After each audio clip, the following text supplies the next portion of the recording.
ಪ್ರಜಾಪ್ರಭುತ್ವದಲ್ಲಿ ಈ ರೀತಿಯಾಗಿ ನಾವು ನಡ್ಕೊಂಡ್ರೆ ಸಂವಿಧಾನಕ್ಕೂ ತೊಂದರೆ ಆಗ್ತದೆ, ಜನರಿಗೂ ಅಲ್ಟಿಮೇಟ್ಲಿ ತೊಂದರೆ ಆಗ್ತದೆ.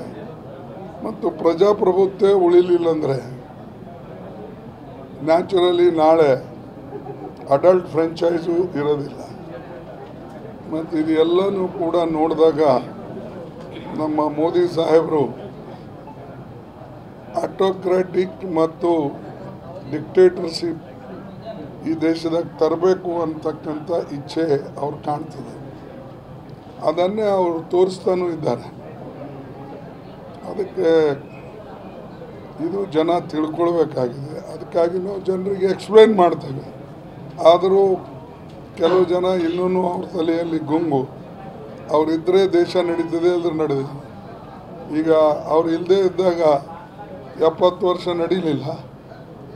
ಅದ್ರಾಗೆಲ್ಲ ಗುಜರಾಲ್ ಇದ್ದರು, ಒಂದು ಕೆಲವು ದಿವಸ ದೇವೇಗೌಡ ಇದ್ದರು, ಮೊರಾರ್ಜಿ ದೇಸಾಯಿ ಇದ್ದರು, ಅಟಲ್ ಬಿಹಾರಿ ವಾಜಪೇಯಿ ಹಿಂದೆ ಇದ್ದರು.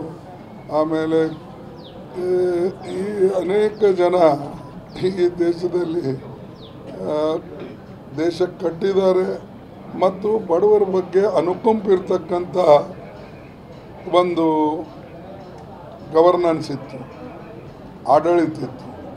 ಇವತ್ತೇನಿಲ್ಲ, ಬರೀ ಮುಂಜಾನೆ ಎದ್ದರೆ ಅಡ್ವರ್ಟೈಸ್ಮೆಂಟ್ ಗೌರ್ಮೆಂಟ್ ಇದು. ಮಾರ್ನಿಂಗ್ ಯಾವುದೇ ಟಿ ವಿ ತೆಗೀರಿ ಅಥವಾ ಮಾರ್ನಿಂಗ್ ಯಾವುದೇ ಒಂದು ಪತ್ರಿಕೆ ನೋಡಿರಿ, ಮೊರಾರ್ಜಿ ದೇಸಾಯಿ ನಮ್ಮ